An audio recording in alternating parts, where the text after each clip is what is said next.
अच्छा, एक और चीज देखो, अभी जो बता रहे थे इसमें क्या, मान लो ऐसा होता, हम क्या बताए, जो प्रैक्टिकली कोई भी प्रोसेस स्टार्ट होगा तो सीपीयू टाइम से स्टार्ट होगा। इसके बाद कुछ भी आ जाए, सीपीयू आईओ कुछ भी आ जाए, लेकिन लास्ट में इंड भी होगा तो सीपीयू टाइम से ही इंड होगा। ये बात श्योर है? ये क्या है? प्रैक्टिकली, प्रैक्टिकली ऐसा ही होता है। देखो इसमें इंक नहीं है, इंक भरने वाले से बोलते हैं भैया से इसमें इंक डालिए, और चलो फिर प्रैक्टिकली ऐसा ही होता है। लेकिन मान लो कोई थ्योरेटिकली ऐसा क्वेश्चन फ्रेम कर दिया गया है, क्या क्वेश्चन, जो आईओ से स्टार्ट करवाया, बीच में कुछ भी सीपीयू आईओ का कुछ भी मिक्सचर है, और लास्ट में आईओ से इंड करवाया गया। या फिर ऐसा भी हो सकता है आईओ से स्टार्ट किए सीपीयू से इंड किए, या सीपीयू से स्टार्ट किए आईओ पर इंड किए। पॉसिबिलिटी है ऐसा, बीच में कुछ भी है, सीपीयू आईओ रिपीट होते रहे, कोई फर्क नहीं पड़ता है। तो अगर मान लो स्टार्टिंग में आईओ से स्टार्ट करवाएंगे, मल्टीपल प्रोसेस है, मान लो सबका आईओ टाइम है ऐसे ऐसे, तब जब हम लोग गेंट चार्ट बनाएंगे, तो देखें क्या, जीरो से जब स्टार्ट करना है, मान लो आईओ टाइम इसका 5 है, इसका 6 है, रेड पेन से लिखते हैं ज्यादा अच्छा से दिखेगा। ये मान लो 5 है, ये मान लो 6 है, ये मान लो 3 है, ये मान लो 8 है। आईओ टाइम है, ये आईओ टाइम से ही स्टार्ट हुआ है। तो अब यहाँ गेंट चार्ट में क्या हम लोग बनाते हैं, गेंट चार्ट में देखो मेरा मार्कर आ गया, लाओ मार्कर दो, डरा समा कि नहीं देना है, बताओ भैया कैमरा से डर रहे हैं, कैमरा के सामने लिखना है, कैमरा से डरना थोड़ा ही है। चलो फिर, तो यहां पर क्या हुआ, गेंट चार्ट जब हम लोग कंस्ट्रक्ट करते हैं तो याद है ना, सीपीयू टाइम को केवल यहां दिखाते हैं ना, आईओ टाइम कहीं दिखा है? कहीं नहीं दिखा है। आईओ टाइम बैकग्राउंड में रन करता है, यहां पर केवल और केवल सीपीयू टाइम ही रन करता है। ठीक, अब जब आईओ से स्टार्ट हुआ है प्रोसेस, तो सीपीयू तो है ही नहीं, क्या करेंगे, पहले ही आईओ कंप्लीट करवा लेते हैं। हाँ, और जब सीपीयू टाइम आएगा तब सीपीयू को जीरो से स्टार्ट करेंगे, सही ना। मान लो आईओ टाइम से कोई क्वेश्चन फ्रेम कर दिया गया कि आईओ टाइम है, तो क्या किए, सबका आईओ पहले कंप्लीट करवा लिए, और फिर जब सीपीयू टाइम आया, इसके आगे का गेम आया, जब सीपीयू टाइम आया जब, तब क्या किए, जीरो से सीपीयू को स्टार्ट करवाए, फिर आगे रन करवाए। ठीक, तो ऐसा करोगे तो नंबर मिलेगा 0। चलो एक क्वेश्चन ही छोटा सा बना लेते हैं, छोड़ो एक क्वेश्चन ही बना देते हैं, रखो, जरूरी है तो ये क्वेश्चन के साथ देखेंगे, ज्यादा बेटर समझ आएगा ये चीज।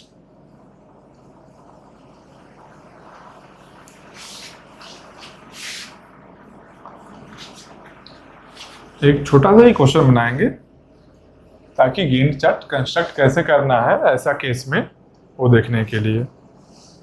चलो फिर क्या करते हैं, P1 P2 P3 तीन ही प्रोसेस लो, ज्यादा लेंदी क्यों करें। चलो यहां आया, ये क्या हो गया, प्रोसेस आईडी, अराइवल टाइम, उसके बाद में आईओ टाइम एक है, एक और क्या है, सीपीयू टाइम, और इंड भी आईओ से ही कर रहा है मान लेते हैं, और क्या, ये क्या टोटल हो गया यहां से यहां तक का एग्जीक्यूशन टाइम। इसके बाद क्या हो गया, क्या करेंगे इसके बाद लाएंगे कंप्लीशन टाइम आएगा जब भी है। इसके बाद क्या आएगा, टर्न अराउंड टाइम तो फाइंड कर ही लेंगे यार, इतना सारा किए हैं। Completion minus arrival, completion minus arrival करना है तो फाइंड कर लेंगे, तो इसको हटाते हैं। ठीक, काम का चीज है वही देखेंगे इसमें, क्योंकि बहुत सारा क्वेश्चन सॉल्व किए हैं ना, टाइम बर्बाद करके कोई बेनिफिट नहीं होने वाला है। तो चलो कंप्लीशन टाइम हो गया। अब यार इस टेबल को फिल करते हैं कुछ डेटा से। मान लो इसका अराइवल टाइम 2 है, 1 है और ये मान लेते हैं 0 है। या 0 नहीं तो चलो इसको भी कुछ और ही मानो, 3 है। मैक्सिमम जो डिफरेंस क्रिएट हो सकता है क्वेश्चन में वो सब लेकर रिकंसीडर करके एक साथ सॉल्व करते हैं। तो यहाँ आईयू टाइम 5, 7 और इसको 10 कर लो। सीपीयू टाइम 8, 5, 3, यहाँ 20, 15 और 7। चलो इसको करते हैं सॉल्व। देखना ध्यान से देखना, कोई ज्यादा वैसा कॉम्प्लिकेशन नहीं है, एक छोटा सा वेरिएशन था इसके लिए क्वेश्चन रखे हैं। तो अब क्या देख रहे हैं, अराइवल टाइम कितना है, अराइवल टाइम 0 में कोई भी नहीं आया है। हाँ, फिर क्या देखेंगे, आईयू टाइम कितना, 5 है, 7 है, 10 है। मतलब सीपीयू टाइम 5 के बाद ही आएगा P1 का, ये सब का इसके 7 के बाद, इसका 10 के बाद सीपीयू टाइम आएगा। तो एक ऑप्शन था कि जब 0 पर गेंट चार्ट में 0 लिखने का मतलब होता है सिस्टम में स्टार्ट हो गया, प्रोसेसर रेडी है, प्रोसेसर को कोई प्रोसेस मिलेगा उसको एग्जीक्यूट करना शुरू करेगा वो। मतलब यहां पर इसका मतलब है, लिख देते हैं यहां पर processor ready to execute. Process आएगा एग्जीक्यूट करेगा, नहीं आएगा आइडियल बैठेगा, लेकिन आएगा तो एग्जीक्यूट करेगा। तो यहाँ क्या देखेंगे, यहाँ क्या एग्जीक्यूशन होगा, इसमें यहाँ क्या होगा, यहाँ पर क्या होगा, सीपीयू टाइम। यही होता है ना गैंट चार्ट में, यहाँ केवल और केवल सीपीयू टाइम होता है, सीपीयू टाइम यहाँ होगा। तो क्या देखेंगे कि भाई पहले तो आईओ टाइम ही है ना सब में, सीपीयू टाइम तो बाद में आया है ना, सीपीयू टाइम बाद में आया है। तो एक रास्ता क्या है कि इसको प्रोसेसर को स्टार्ट करने के पहले ही सबका आईओ कंप्लीट कर लेते हैं, और उसके बाद कौन आ रहा है सबसे पहले, इसका सीपीयू आ रहा है। तो P1 को यहां से ही शेड्यूल करते हैं, और 8 है ना, 8 के लिए रन करवाते हैं। ठीक, ये कर सकते हैं। मान लो कि यहाँ FCFS के अकॉर्डिंग कर रहे हैं, FCFS first come first serve. तो आया पहले ये है, लेकिन इसका आईओ टाइम ज्यादा है, तो ये ज्यादा लेट में सीपीयू कर रहा है, इसलिए ये नहीं आकर ये पहले आ गया सीपीयू टाइम, इसको एग्जीक्यूट करेंगे। तो यहां से किए तो क्या बोले हम कि प्रोसेसर आने के पहले हम आईओ टाइम यहां ही कंप्लीट कर लिए, सबका आईओ टाइम। ऐसा नहीं कर सकते हैं, जान लो।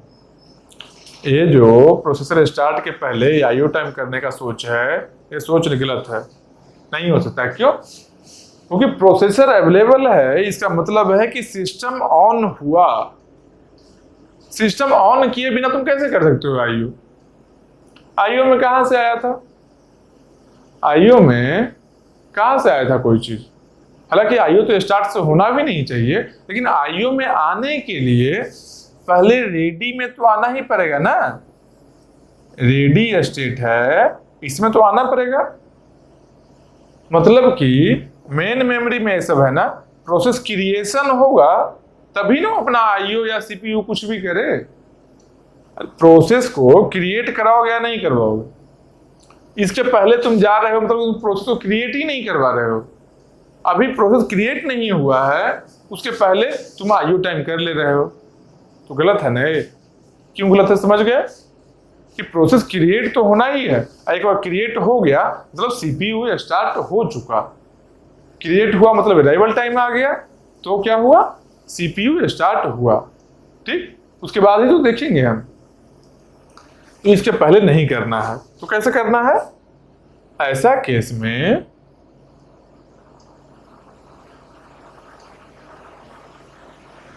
इसको मान लो एफसीएफएस की जगह अगर लेते हैं, नॉन प्रीएम्प्टिव है। ये क्या है? एफसीएफएस खुद में ऐसे भी नॉन प्रीएम्प्टिव होता है, फिर भी लिख लिए चलो। नॉन प्रीएम्प्टिव ऐसे भी ये रहता ही है, बाय डिफॉल्ट है। फर्स्ट कम फर्स्ट सर्व, पहले जो आया है तो पहले होगा। अब आने का अराइवल टाइम चेंज थोड़ी कभी होता है, अराइवल टाइम सेम ही होता है। तो देखो क्या है, इसको रब करते हैं, इसको रब करते हैं पहले। ये सब चीज नहीं करना है, ठीक ना? ऐसा नहीं जो हम कुछ बताए तुम कुछ और कर लिए हो, आंसर मार्क कर लिए, लास्ट में बोल रहे हो कि जो यार गलत बता दिया गया वीडियो में। नहीं, जो बताया गया है उसको समझो, क्या बताए हैं, तो उसके अकॉर्डिंग ही सॉल्व करना है। चलो, तो अब यहां पर क्या है, ब्लू भी लेते हैं। यहां पर क्या है, A1 पर आया, A2 पर आया, A3 पर आया। 0 में कोई प्रोसेस है अवेलेबल? नहीं है, नहीं है ना अवेलेबल। कब अवेलेबल हुआ पहला प्रोसेस? पहला प्रोसेस P1 है जो O1 पर अवेलेबल है। मतलब O1 तक तो तुम CPU को आंख बंद करके वेट करवाओ, आइडियल स्टेट में है। O1 तक CPU आइडियल है। क्यों? कोई प्रोसेस ही नहीं है, सिस्टम को तो ऑन कर लिए हम, प्रोसेस नहीं है सॉल्व करने के लिए। तो ये क्या कर रहा है? ये वेट कर रहा है, CPU आइडियल है। O1 पर आया तो क्या करेगा?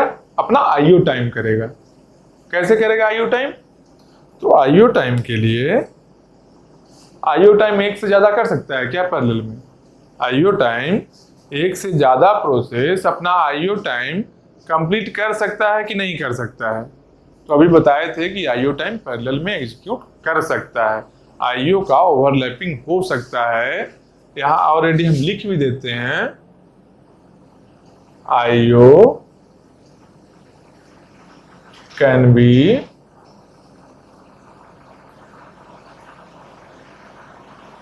overlapped as much as possible। जितना ओवरलैप करना चाहते हो कर सकते हो। ये हम दे दिए कि मेरे पास इतना मेमोरी अवेलेबल है कि आईओ जितना भी प्रोसेस है सबको तुम ओवरलैप कर लो। तो इसमें क्या देखे, एक कहाँ है? O1 पर है। O1 पर कौन आया? P2 आया है। P2 अब क्या करेगा? P2 यहाँ आएगा? नहीं आएगा। क्यों नहीं आएगा? पहले आईओ टाइम करना है ना, पहले स्टार्टिंग ही आईओ टाइम करना है। तो क्या हुआ?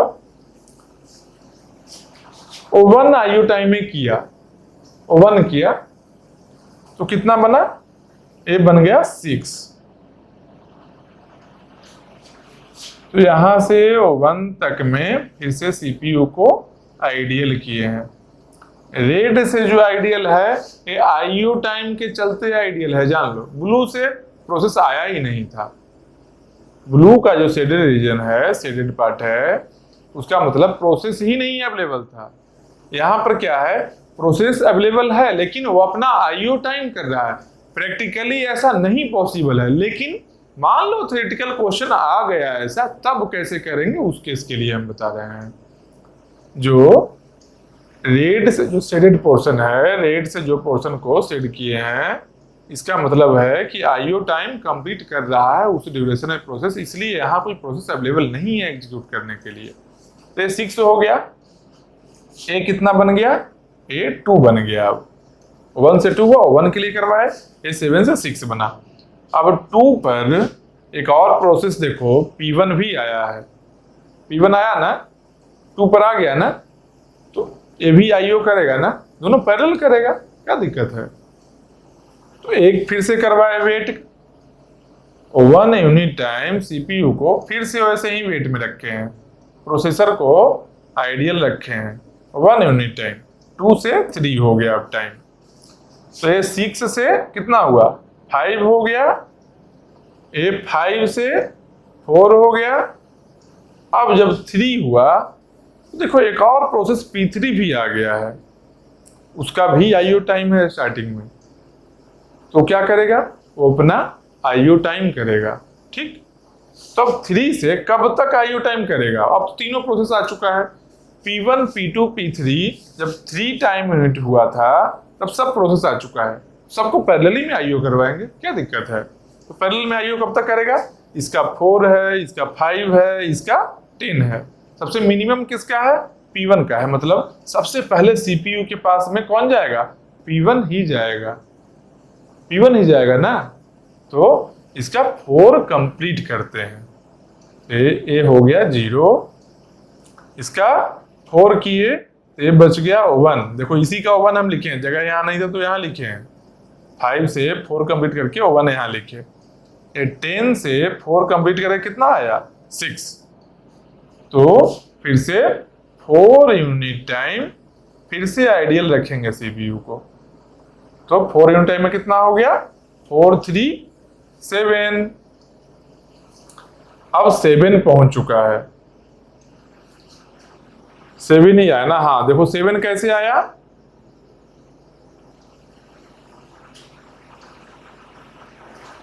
अच्छा आईओ टाइम नहीं, इसका एक बचा है, हाँ सही है, इसका एक बचा है, एक कंप्लीट कर लिया। अब 7 आया, यहां पर क्या है, P1 अपना सीपीयू के लिए रेडी हो चुका है। अब P1 अपना सीपीयू टाइम कंप्लीट करने के लिए रेडी हो चुका है, ये दोनों नहीं है अवेलेबल, क्यों, इसका आईओ टाइम 1 बचा है, इसका 6 बचा है आईओ टाइम, तो आईओ टाइम अपना करेगा। तो ये क्या है, नॉन प्रीम्प्टिव है, फर्स्ट कम फर्स्ट सर्व, इसका अराइवल टाइम इसका पहले है, पहले इसको आना चाहिए था, लेकिन अपना आईओ टाइम में वो बिजी है, तो क्या होगा, P1 शेड्यूल हो जाएगा, P1 अवेलेबल है, प्रोसेसर के लिए तो अवेलेबल है ना, P1 आया है लेट में ही, लेकिन प्रोसेसर के लिए अवेलेबल है। एक बार P1 जब लेकिन शेड्यूल हो जाएगा तो P1 को प्रीम्प्ट नहीं कर सकते हैं, क्यों, नॉन प्रीम्प्टिव है। तो क्या करेंगे, P1 को यहां शेड्यूल किए, P1 को यहां शेड्यूल किए, तो P1 को जब यहां शेड्यूल किए हैं तो क्या देखेंगे, P1 का सीपीयू टाइम कितना है, P1 का सीपीयू टाइम है 8, मतलब 8 यूनिट टाइम के लिए वो रन करेगा। 8 टाइम के लिए 7 से 8 और रन किया, मतलब 15 हो गया। 15 में P1 का सीपीयू टाइम खत्म हो गया, तो ये 8 जब रन कर रहा था, ये लोग भी अपना आईओ टाइम करेगा, इसका कितना था आईओ टाइम, 1 था, कब का खत्म हो गया, लेकिन ये चाह कर भी प्रीम्प्शन नहीं करवा सकता था P1 को, क्यों, नॉन प्रीम्प्टिव है। अगर प्रीम्प्टिव होता, एक के बाद फिर चेक करते इसको, फिर देखते इसको, एक रन करवाते और फिर से चेक करते, जैसे पहले करते हैं शेड्यूलिंग एल्गो में, बस वही टेंशन करवाते फिर शेड्यूल करते, बस वही चलता है। तो ये भी कंप्लीट हो गया, इसका 6 है, 8 के लिए रन करवाए, ये भी कंप्लीट हो गया। अब ये दोनों अवेलेबल है सीपीयू के लिए, P1 क्या करेगा, आईओ करेगा, कोई दिक्कत नहीं है, आईओ गेंट चार्ट में आता ही नहीं है, आईओ बाहर अपना आईओ स्टेट में करता है, आईओ वेट स्टेट में करता है वो। तो इसके बाद कौन आएगा, ए भी अवेलेबल है और ए भी अवेलेबल है इस इंस्टेंट टाइम में, तो फर्स्ट कम फर्स्ट सर्व है। तो पहले किसका है अराइवल टाइम कम, इसका अराइवल टाइम कम है, और सीपीयू के लिए भी रेडी यही है, 1 ही इसका करना था, ये 6 किया था ना, पहले यही अवेलेबल था ना, मतलब P2 पहले शेड्यूल होगा, P2 और P3 में P2 पहले आएगा। तो यहाँ क्या आ गया, यहाँ आ गया P2। तो जब P2 आया यहाँ पर कितना के लिए रन किया, 5 यूनिट टाइम के लिए। तो 5 के लिए रन किया तो क्या कितना हुआ, 15 + 5 20। तो P2 एक कंप्लीट कर लिया है। लेकिन जब P2 ये कंप्लीट कर रहा था तो P1 क्या कर रहा होगा, ये अपना आईओ टाइम कर रहा होगा ना। जब P2 ये करेगा CPU टाइम, P1 अपना आईओ टाइम तो कर ही सकता है, तो P1 भी अपना कर रहा था। तो ये कितना हो, 20 से घट के कितना बन गया, अब ये बन गया 15। फिर उसके बाद P2 के बाद कौन आएगा, P2 के बाद P3 आएगा, CPU टाइम इसका बचा है। तो P3 आया, P3 आया, कितना CPU टाइम इसका है, 3 है। तो 20 से 3 करवाया तो कितना हुआ, 23। 23 में ये खत्म हो गया। लेकिन जब ये 3 कंप्लीट कर रहा होगा, P1 क्या करेगा, P1 भी अपना आईओ 3 और कंप्लीट करेगा, ये बच गया कितना, 12। ये भी अपना कंप्लीट करेगा ना 3, क्योंकि ये तो यहाँ CPU टाइम खत्म हो गया है, अब आईओ में आ चुका है। ये भी कम होकर कितना हो गया, 12, 3 कंप्लीट किया। अब इसके बाद क्या होगा, इसके बाद सब अपना आईओ टाइम करेगा, क्योंकि आईओ ही बचा है ना, CPU सबका खत्म हो चुका है। तो कंप्लीशन टाइम अगर लिखना रहे तो CPU टाइम तो खत्म हो गया है, CPU टाइम खत्म हो गया ना P1 का। P1 का CPU टाइम कब खत्म हुआ है, 15 पर खत्म हो गया है। तो P1 का कंप्लीशन टाइम कितना लिखेंगे, 15। P2 का कितना लिखेंगे, देखो 20 पर खत्म हुआ, तो P2 का 20। फिर P3 का 23 हुआ, तो P3 का 23। कंप्लीशन लिख दिए, टर्न अराउंड टाइम लिख लेंगे, वेटिंग टाइम लिख लेंगे, आंसर जो भी है टिक मार्क लगा लेंगे। क्यों, क्योंकि ये ऑप्शन में अवेलेबल था, तुम जो आंसर लाए हो ये ऑप्शन में अवेलेबल है। जो क्वेश्चन सेट करने वाला आदमी है बैठा, वही ऑप्शन दिया है। ये तुम्हारे तेज दिमाग को समझ गया पहले ही, क्या तुम आवारागर्दी कर सकते हो।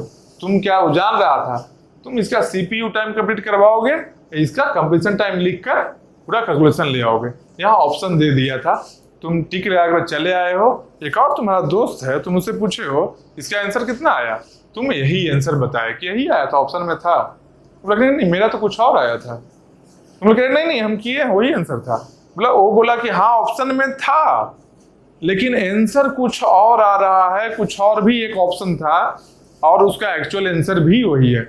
वो क्या किया, वो तुमको बताया क्या कि P1 15 में क्या 15 कंप्लीशन टाइम जो लिखे हैं 15 में क्या कंप्लीट किया था, P1 अपना CPU टाइम कंप्लीट किया था, इसका टोटल एग्जीक्यूशन नहीं कंप्लीट हुआ था।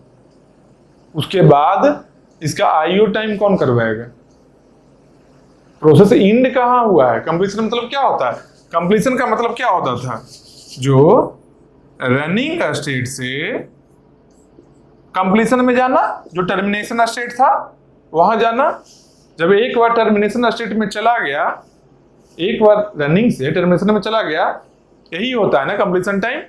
ये जो टाइम है जिस टाइम में जाता है, तुम क्या किए हो, तुम रनिंग एक खत्म किया है, उसके बाद में आईओ में आया है, आईओ काम कर रहा है, तुम उसको कंप्लीशन टाइम लिख दिए हो। तुमको कितना मिला, तुमको मिला -2.66। बोलोगे माइनस कैसे, 2.66 कभी इतना होता ही नहीं नेगेटिव मार्किंग। तो 0.66 नेगेटिव मार्किंग था, और 2 जो तुम्हारा ओरिजिनल प्लस में आ रहा था वो भी तो चला गया। मतलब तुम्हारा एक अच्छा कॉलेज का ब्रांच छूट गया है, या हो सकता है कॉलेज भी एक छूट गया ये क्वेश्चन से। इसलिए जल्दीबाजी नहीं करना है। तो क्या करना है, देखो ये प्रोसेस गलत है, याद रखना, ठीक। इसीलिए क्वेश्चन बता रहे थे, ये क्वेश्चन बताने का मेन मकसद मेरा यही था, नहीं तो कुछ और बताए होते अभी। तो क्या करेंगे, आईओ टाइम कंप्लीट करवाएंगे, तब कंप्लीशन टाइम लिखेंगे, क्योंकि आईओ उसका पार्ट है ना। आईओ एग्जीक्यूशन का पार्ट है, इसीलिए तो ये डेटा को, ये जो बहादुरी का डेटा था जल्दी जल्दी में सॉल्व करने वाला, इसको रब कर देंगे। ऐसा नहीं करेंगे गलती, जान लो, ऐसा गलती नहीं करना। ऐसा ऐसा बहुत सारा गलती एग्जाम में होगा। ये सब सिली मिस्टेक्स नहीं करना, तुमको सब प्रोसेस पता है, फिर भी जल्दी में तुम गलती करके चले आए हो। ये गलती नहीं करना है। जो क्वेश्चन नहीं आता है, नहीं बना है, कोई दिक्कत नहीं है। नहीं बना है ना, कोई दिक्कत नहीं, टाइम नहीं लिया है, कम से कम वो टाइम तो नहीं लिया था ना। तो अब देखो क्या करना है। जब P3 कंप्लीट हुआ था, तो P3 जब अपना सीपीयू टाइम कंप्लीट किया था, तो क्या था, P1 का 12 यूनिट टाइम आईओ बचा था, इसका भी 12, इसका भी आईओ बचा था। तो 15 तो यहाँ है P1 का। 15 के बाद में यहाँ तो कुछ आईओ और भी किया है कंप्लीट।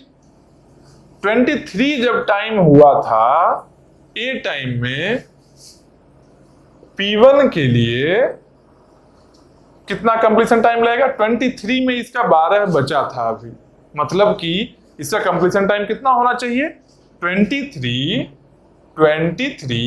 प्लस जितना बचा है, बचा कितना है 12, तो बचा कितना है 12, टोटल कितना हो गया 35।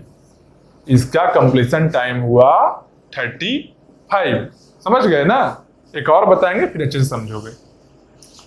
फिर आया बात P2 का। P2 का बात आया।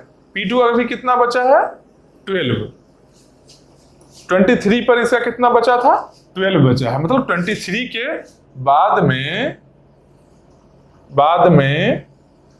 12 तक ये आइडियल था प्रोसेसर, सीपीयू आइडियल था। लेकिन यहां पर क्या हो रहा था, यहां पर आईओ टाइम किया जा रहा था कितना 12 तक में। कौन कौन कर रहा था, P1 और P2 कर रहा था। तो यहां कितना हुआ 23 प्लस 12 मतलब 35। ये दोनों का 35 हो गया, इसका भी 35। तो बोलो P3 कहाँ गया, P3 केवल 7 यूनिट में ही कंप्लीट कर लिया, तो P3 कहाँ आएगा। इसके बाद 7 यूनिट ही जब हुआ था, तो ये आया था P3 का। तो P3 का कितना हुआ 23 प्लस जितना बचा है, कितना बचा है 7 बचा है, तो 7 आ गया। 23 प्लस 7 तो कितना हो गया, ये 30 हो गया। तो कंप्लीशन टाइम कितना हुआ 30। ये हुआ कंप्लीशन टाइम तीनों का। यही बताने के लिए क्वेश्चन हम बताए हैं, मेरा पर्पस यही था। एक बार अच्छे से देखो। उसके बाद जब कंप्लीशन टाइम आ गया, तो टर्न अराउंड टाइम फाइंड कर लोगे, कंप्लीशन माइनस अराइवल। उसके बाद वेटिंग टाइम कर लोगे, बस यही है। रिस्पॉन्स करना है, रिस्पॉन्स टाइम कर लो। रिस्पॉन्स का मतलब कहां से आएगा, रिस्पॉन्स मतलब कि सीपीयू टाइम का रिस्पॉन्स, आईओ का रिस्पॉन्स नहीं है। रिस्पॉन्स मतलब गेंट चार्ट में जो टाइमिंग आया है पहला रिस्पॉन्स का, प्रोसेसर कब उसको रिस्पॉन्ड किया है वो टाइम लेना है। रिस्पॉन्स टाइम का मतलब सीपीयू जब रन कर रहा था, रनिंग स्टेट में आ गया एक प्रोसेस, तो पहला रिस्पॉन्स जो मिला है वो time response, first response time होगा। वो first response time minus arrival time करोगे तो क्या आएगा, रिस्पॉन्स टाइम आएगा। तो टर्न अराउंड टाइम के लिए एक कॉलम बनाओ, कॉलम बनाओ, वेटिंग टाइम फाइंड करो, और उसके बाद क्या है रिस्पॉन्स टाइम फाइंड करो। सबका एवरेज के लिए क्या करोगे, ऐड करके टोटल आएगा, डिवाइडेड बाई प्रोसेस कितना है 1 2 3, 3 प्रोसेस है 3, वो क्या हुआ एवरेज आ गया। सेम टर्न अराउंड टाइम में भी एवरेज निकालो, वेटिंग टाइम में भी एवरेज निकालो, रिस्पॉन्स टाइम का भी एवरेज निकालो, बस यही क्वेश्चन ही है। इसमें क्या था, आईओ सीपीयू आईओ जो पैरेलल में ऐसा है अगर कोई क्वेश्चन में, तो उसको कैसे सॉल्व करना है, यही है ना। तो यही है, इतना टाइप का ही क्वेश्चन है। अब दूसरा शेड्यूलिंग एल्गोरिथम देखेंगे कोई और।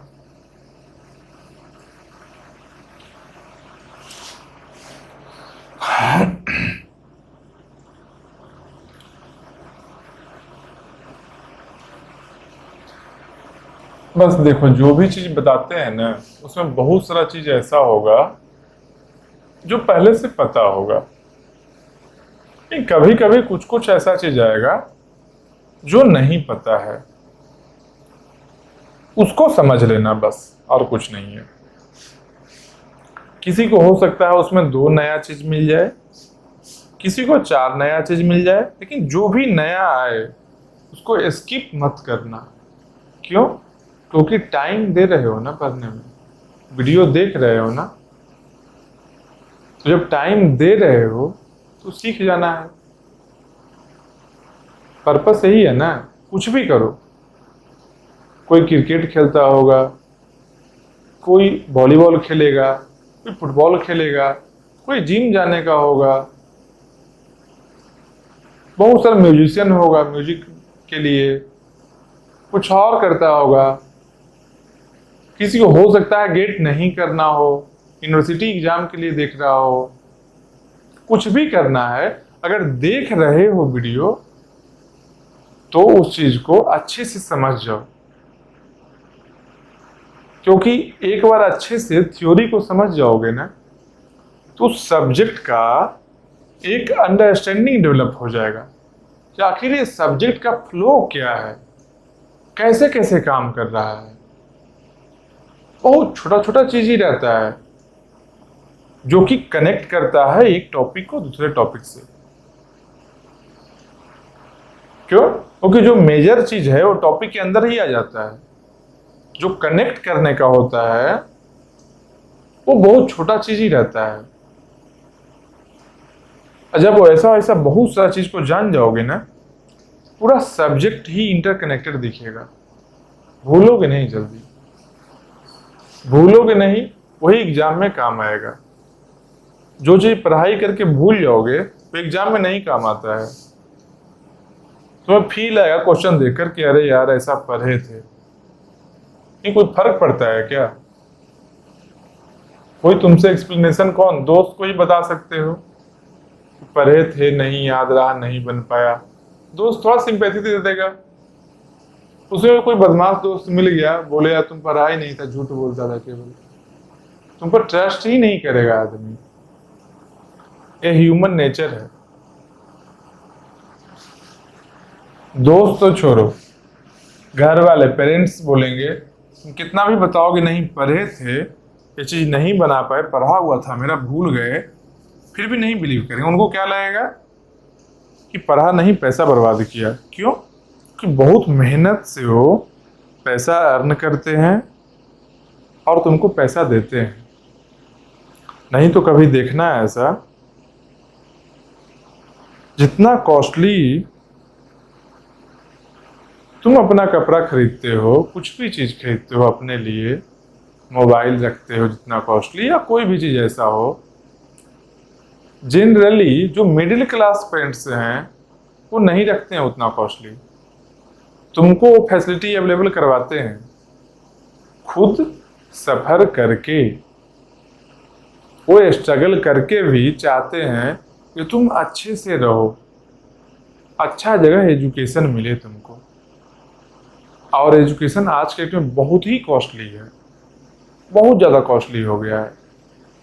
हालांकि ये वीडियो लेक्चर बनाने का जब स्टार्टिंग सोचे थे तो उस समय भी एक मोटिव था कि गेट एग्जाम का प्रिपरेशन बहुत ज़्यादा कॉस्टली है। क्यों? क्योंकि तुम्हारा अगर किसी अच्छे सिटी में घर नहीं है, सिटी में क्या है कोचिंग तो मिल जाएगा, तो घर से आना जाना हुआ, क्या है केवल कोचिंग का फी देना पड़ा। हालांकि वो फी भी ऑफलाइन का बहुत ज़्यादा है, वो फी भी ऑफलाइन का बहुत ज़्यादा है। प्लस में होता क्या है, तुम स्टार्टिंग के सब्जेक्ट का अगर 5 दिन सही से नहीं पढ़ पाओगे ना, पूरा सब्जेक्ट तुम्हारा छूट जाएगा। क्यों? 8 दिन 10 दिन का सब्जेक्ट ही होगा, मैक्सिमम 12 दिन चलेगा सब्जेक्ट। 2-3 दिन भी स्टार्टिंग का खराब हुआ ना, वो खेल खत्म है उसका। यहाँ क्या है ऑप्शन, तुम 2-2 वीडियो करके, एक एक वीडियो देखकर, कभी नहीं टाइम मिला किस दिन नहीं भी देखे, अपने अकॉर्डिंग शेड्यूल करके पढ़ सकते हो। और घर में नहीं पढ़ पाते हो तो नियर बाई में अगर लाइब्रेरी है, कॉलेज में हो, कॉलेज का लाइब्रेरी है, कहीं भी जाओ लैपी होता है, लैपी में देखो, या मोबाइल है मोबाइल में देखो, मोबाइल ऐप भी है, इसलिए आराम से वहाँ पढ़ाई कर सकते हो। कुछ ऐसे लोग होंगे जिनका कि बीटेक खत्म हो गया होगा और बीटेक खत्म होने के बाद उनको जॉब नहीं मिला होगा, उनको जॉब नहीं मिला होगा, कुछ भी रीजन रहा हो, नहीं पढ़ाई कर पाए, अच्छा इन्वॉल्वमेंट नहीं था कॉलेज का, या कोई भी ऐसा चीज रहे, लेकिन जॉब नहीं मिला होगा। अब क्या होता है ना, आज के डेट में कंपटीशन तो सच्चाई में बहुत ज़्यादा है, जॉब के लिए कंपटीशन है, ऑब्वियसली है, लेकिन पेरेंट्स मतलब जितना उम्मीद किए रहते हैं जॉब नहीं लगने से, उतना ही ज़्यादा डिमोटिवेट हो जाते हैं कि क्या पढ़ाई कर रहा है, जॉब नहीं लग रहा है इसका। उनको उम्मीद होता है क्या कि नहीं, कोई डिग्री लिया है, बीटेक कर रहा है, कम से कम बीटेक वालों से तो इतना उम्मीद रहता ही है। बाकी भले ही मार्केट में ऐसा हो गया हो कि बीटेक वाले को समझते हैं वो बीटेक की हो, इंजीनियर, वो इंजीनियर में ओ कर देते हैं। वो भी जानते हैं कि कुछ बहुत अच्छे इंजीनियर हैं जो बहुत अच्छे काम कर रहे हैं, बहुत अच्छे पोस्ट पर हैं, उनका लाइफ स्टाइल बहुत अच्छा है, लेकिन इतना ज़्यादा कॉलेज है, उतना जॉब नहीं है, प्लस में उतना क्वालिटी एजुकेशन भी नहीं है। तो पढ़ाई करना बहुत जरूरी है। जो लोग घर में भी हैं, अब कॉलेज तो खत्म हो गया, क्या करो, जो भी लेक्चर है ना, उस लेक्चर को अच्छे से देखो, बहुत अच्छे से। हम हर चीज को बहुत अच्छे से बताएंगे, जो भी छोटा छोटा डिटेल है, जो भी डिटेल होगा छोटा छोटा, हम हर चीज को बताएंगे। तुम्हारा काम क्या है, वीडियो देखना, नोट्स अवेलेबल है ऑलरेडी, उस नोट्स को रिवीजन करना, उस नोट्स में भी नीचे स्पेस दिया गया है, नोट करके उसमें जो अपना एनालिसिस कुछ भी हुआ है उसको लिखना। क्यों, जब रिवीजन करोगे ना, तो रिवीजन टाइम में एक खुद का लिखा हुआ नोट बहुत इंपॉर्टेंट रोल प्ले करेगा। क्यों, क्योंकि यहां वही चीज लिखा हुआ है जिसमें तुमको कंफ्यूजन हुआ था, तो सिंपल याद आ रहा है वो चीज क्यों लिखोगे।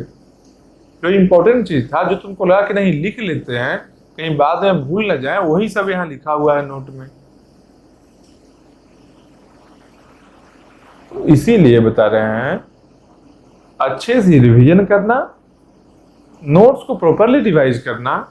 जब नोट्स रिवाइज हो जाए, एक बार नहीं 4 बार करना। कभी ऐसा लगे कि कोई नोट्स रिवाइज कर रहे हैं, कोई टॉपिक नहीं समझ में आ रहा है, रिकॉल नहीं कर पा रहे हैं, तो उस टॉपिक का फिर से ओरिजिनल वीडियो देखना, ओरिजिनल वीडियो फिर से वो टॉपिक का देखना। कब, जब रिवीजन के ड्यूरेशन में हो तब। ऐसा नहीं कि कंप्लीट सिलेबस देखोगे, कंप्लीट सिलेबस अवेलेबल है, देख सकते हो, मेरा क्या है, कुछ नहीं होगा। तुम एक बार नहीं 1000 बार वीडियो को देखो, लेकिन तुम्हारा टाइम किल होगा उसमें, क्योंकि वीडियो का एक स्पीड है। वीडियो का मान लो अगर 1 घंटे में हम 2 क्वेश्चन बताए, तो 1 घंटे में तुम 2 क्वेश्चन ही सीखोगे। लेकिन अगर पढ़ा हुआ है तुम्हारा, तो 1 घंटे में कितना सीखोगे। हो सकता है जो 1 घंटे में 20 क्वेश्चन को तुम रिवाइज कर लो, 4 टॉपिक 5 टॉपिक रिवाइज कर लियो है, अच्छा से अगर पढ़ा हुआ है तो रिवीजन टाइम कमेगा। और जान लो, एग्जाम में अच्छा नंबर, एग्जाम के लिए गुड मार्क्स है, जो यहां क्या है, रिवीजन टाइम। तो रिवीजन टाइम जैसे जैसे मिनिमाइज होगा, जैसे जैसे मिनिमाइज करोगे रिवीजन टाइम को, वैसे वैसे तुम्हारा मार्क्स अच्छा आने का प्रोबेबिलिटी बढ़ेगा। ये क्या होगा? मैक्सिमाइज होगा, इनवर्सली प्रोपोर्शनल है। क्योंकि रिवीजन टाइम कम लग रहा है, इसका मतलब क्या है? बहुत सारी चीज दिमाग में स्टोर है, बहुत सारी चीज समझा हुआ है।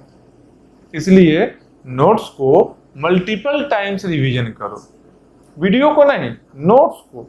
नोट्स में जो चीज नहीं समझ में आया, मान लो कोई पार्टिकुलर टॉपिक है तो नहीं समझ में आया, उसको क्या करेंगे?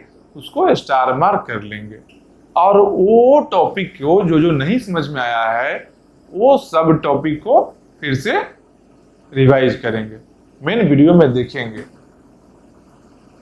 फिर तुम जब रिवाइज करोगे दूसरी बार, फिर क्या होगा? हो सकता है 2-4 टॉपिक फिर से ऐसा रहे जो कि नहीं रिकॉल हो रहा है, जिसमें कुछ ऐसा टॉपिक होगा जो स्टार मार्क होगा, जिसको दोबारा वीडियो देखे हो वैसा टॉपिक भी मिलेगा। कुछ हो सकता है फ्रेश टॉपिक मिल जाए जो फिर से तुम भूल गए हो, फिर से उसको ओरिजिनल वीडियो से रिवाइज करेंगे। लेकिन वीडियो का वही यूज है, एक बार थॉरली अच्छे से पढ़ो, हर चीज समझो, दोबारा जो आ रहा है उस चीज को नहीं देखो, वीडियो कोई बेनिफिट नहीं है। एक बार समझो, बहुत अच्छे से ढंग से समझो, सेकेंड टाइम जिसमें दिक्कत है, जहां जहां कंफ्यूजन हुआ है, जो जो मार्क किए हो रिवीजन टाइम में नोट्स में, बस उसी का टारगेटेड वीडियो देखना है, वही टॉपिक का। इससे क्या होगा? इससे टाइम सेव होगा, वो टाइम किसी और सब्जेक्ट में तुम दे सकते हो। समझ गए हो बात को? इसलिए पूरे प्लानिंग के साथ करना होगा। पूरे प्लानिंग के साथ करोगे बहुत अच्छा रिजल्ट आएगा। क्यों? क्योंकि जो कंटेंट्स हम बता रहे हैं, हमको पता है क्या कंटेंट्स बता रहे हैं, उसके साथ में किस तरीके से एक्सप्लेन कर रहे हैं ये भी हम जानते हैं। दोनों के क्वालिटी को हम जानते हैं, दोनों ही बहुत ही अच्छा क्वालिटी का है। इसलिए तुम टाइम दो। टाइम कैसे? ब्लाइंडली नहीं, तो वीडियो देखना है ठीक है देख लो, नहीं, समझ कर देखना है। वीडियो देख लिए, नोट्स को रिवीजन करना है, फिर जो नहीं समझ में आया, कुछ भूल गए हैं, कुछ रिकॉल नहीं हो रहा है, फिर वही वीडियो केवल देखना है, सब वीडियो को नहीं देखना है। मतलब कि दिमाग लगाकर वो चीज करना है, जान लो। अच्छे से पढ़ो, और हम हैं साथ, मिलेंगे भी। इसके लिए बाद में सेमिनार भी होगा, जब भी होगा डेट रहेगा, वेबसाइट में आएगा, प्लेस भी बताया जाएगा, आप लोग आना, फ्री ऑफ कॉस्ट होगा सेमिनार, मिलेंगे, बात करेंगे। और एक और भी है जो अलग से चैट रूम्स होगा, जहां पर कि सारा सब्जेक्ट का, गेट का है तो गेट का चैट रूम है, उसमें सीएससी का तुम किसी भी सब्जेक्ट का क्वेश्चन उसमें डाल सकते हो। बहुत सारे लोग उसमें ज्वाइन रहेंगे। अगर आपस में स्टूडेंट ही ऐसे होंगे कि मान लो कोई और स्टूडेंट है, दोस्त ही समझो उसको भी, मिले नहीं हो लेकिन वो भी दोस्त ही है, कॉमन है, वही सेम एग्जाम का प्रिपरेशन कर रहा है, तुमको जो क्वेश्चन नहीं आता हो सकता है उसको आता हो, वो सॉल्यूशन देगा। इससे क्या हुआ? उसका भी रिवीजन हो गया। और अगर उसको कोई क्वेश्चन नहीं आता है तो तुम रिप्लाई कर दिए हो, आंसर दिए हो, तुम्हारा रिवीजन हो गया, उसका प्रॉब्लम सॉल्व हो गया। तो ऐसे बहुत सारे स्टूडेंट रहेंगे तो क्या होगा? आपस में प्रॉब्लम सब सॉल्व हो जाएगा। कुछ कुछ जो बचेगा उसके लिए मैनेजमेंट के लोग रहेंगे, जो कि हमको स्पेशली नोटिफाई करेंगे, जो पर्टिकुलर टॉपिक से एक क्वेश्चन ऐसा है जो डाउट नहीं क्लियर हो रहा है, वो चीज हम बताएंगे। क्योंकि सब क्वेश्चन बताने से ज्यादा बेटर क्या है कि आपस में डिस्कशन हो सकता है कोई गलत भी बताए। तुम अगर कोई क्वेश्चन पूछे हो, मान लो कोई क्वेश्चन पूछे हो, कोई एक लड़का रिप्लाई दिया, उसका आंसर बताया है, हो सकता है आंसर सही नहीं था एक्यूरेट, लेकिन अपने लिए वो बेस्ट बताया है, वो अपने जानते हुए बेस्ट बताया है, सही ही बताया है। लेकिन हो सकता है कुछ गलती इसमें रहा हो, कोई और भी तो ग्रुप में ज्वाइन है, बहुत सारे लोग हैं ना, कोई और इस गलती को समझ गया कि वो इसमें एक गलती है, वो क्या किया, इसको सही कर दिया इस गलती को, तो सबका प्रॉब्लम सॉल्व हो गया ना, इसका भी रिवीजन हो गया, तुम भी देख लिए, एक ऑप्शन मिला क्या, अच्छा ऐसे भी करेंगे तब भी गलत है, गलती कितना तरह का हो सकता है वो भी समझ में आ गया। ये क्या है, ये सब जो गलती समझ में आएगा मिलेगा, इससे सिली मिस्टेक्स नहीं होगा एग्जाम में। एग्जाम का बर्बादी करता है कौन? सिली मिस्टेक से। जो क्वेश्चन नहीं आता ना है तुमको सीधा, वो क्वेश्चन अच्छा है। जो क्वेश्चन आता है उसको तुम सही बनाए हो वो भी अच्छा है, जो नहीं आता है सीधा छोड़ दिए हो देखते साथ वो भी सही है। लेकिन जो क्वेश्चन तुम सॉल्व किए हो टाइम देकर और वहां कोई सिली मिस्टेक से हो गया, वो चीज जो गलत हुआ है, ये सबसे डेंजरस है तुम्हारे लिए, जान लो। इसको मिनिमाइज करना है। कैसे मिनिमाइज होगा? प्रैक्टिस करके, थ्योरी को अच्छे से देखकर, क्वेश्चन प्रैक्टिस करके। इससे क्या आएगा? एक्यूरेसी बढ़ेगा और स्पीड भी बढ़ेगा। तो स्पीड और एक्यूरेसी दोनों बढ़ गया, समझो एग्जाम क्लियर है, कोई डाउट नहीं है, बहुत अच्छे नंबर से क्लियर होगा। जो भी चाहते हो, पीएसयू, आईआईटी, आईआईएससी, यही रिजर्व रहता है ना जो स्टार्ट करता है गेट का, सब मिलेगा। या फिर जॉब भी चाहते हो अलग से, मान लो कुछ लोग कॉलेज में भी हैं, उनको अच्छा जॉब चाहिए, उनके जॉब के लिए भी जितना चीज थ्योरी बता रहे हैं इससे ही क्वेश्चन आएगा, और सब सब्जेक्ट में ऐसा ही बताया हुआ है, जान लो। इसलिए ढंग से पढ़ो, टाइम दे रहे हो, क्वालिटी एजुकेशन होना चाहिए। ऐसा नहीं कि वो पढ़ाई कर रहा है करे जा रहे हैं, नहीं, वैसा नहीं होना चाहिए। चलो तो फिर इसके आगे का देखते हैं, एक और टॉपिक।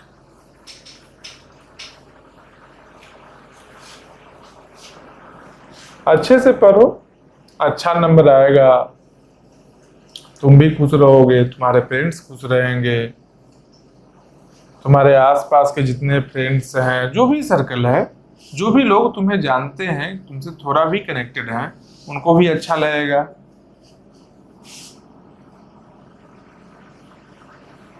और हमको भी अच्छा लगेगा, हम किसी को कुछ बताए और वो आदमी सक्सेस किया तो हम भी खुश होंगे, हमको भी अच्छा लगेगा।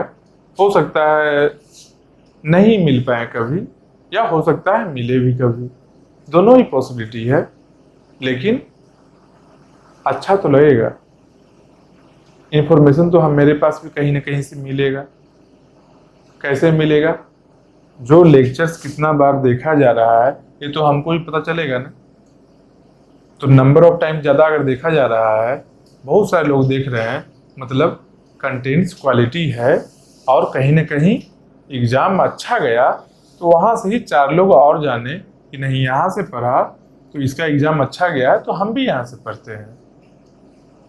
लॉन्ग प्रोसेस है लेकिन सक्सेसफुल होता है, आराम से स्लोली चलेगा। चलो तो अच्छे से पढ़ाई करो, ठीक ना।